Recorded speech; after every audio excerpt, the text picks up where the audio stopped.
अनानास का खट्टा मीठा स्वाद हर किसी के मुंह में पानी ले आता है। आप भी इसे बड़े मजे से खाते होंगे, लेकिन यह स्वास्थ्य के लिए भी उतना ही लाभकारी है। इसमें एंटीऑक्सीडेंट्स भी पाए जाते हैं, जिसके कारण यह कई तरह की स्वास्थ्य समस्याओं के इलाज में भी मददगार है।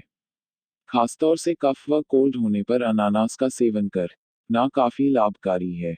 इसमें ब्रोमेलैन नामक एंजाइम पाया जाता है, जिसमें एंटी इन्फ्लेमेटरी प्रॉपर्टीज होती हैं और इसीलिए कफ होने पर पाइनएप्पल जूस का सेवन करने से समस्या से काफी हद तक राहत मिलती है। आप इसका सेवन कई तरह से कर सकते हैं। तो चलिए जानते हैं कफ होने पर पाइनएप्पल जूस का सेवन किस तरह करें। अनानास का रस और शहद। यह खांसी के लिए अनानास के रस का उपयोग करने का सबसे सरल तरीका है। इसके लिए आप एक चम्मच शहद लेकर उसमें आधा कप गर्म अनानास का रस मिला लें। बेहतर परिणाम के लिए इस मिश्रण को गर्म पिएं। शहद और अनानास के मिश्रण का यह सेवन आपके लिए काफी लाभकारी होगा। अनानास का रस, शहद, नमक और काली मिर्च।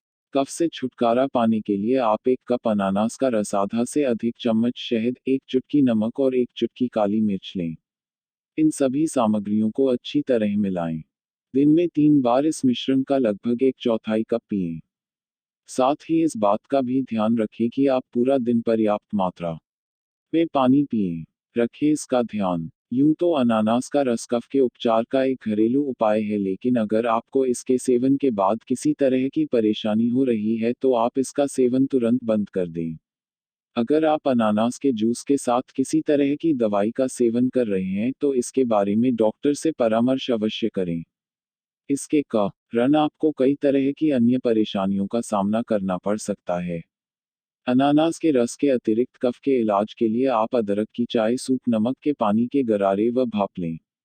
इन उपायों से भी आप कफ की समस्या से काफी हद तक राहत पा सकते हैं। अगर आपको हमारा यह वीडियो पसंद आया हो तो अभी हमारी वीडियो लाइक करें, शेयर करें और हमारा हाशमी.com चैनल सब्सक्राइब करें। धन्यवाद।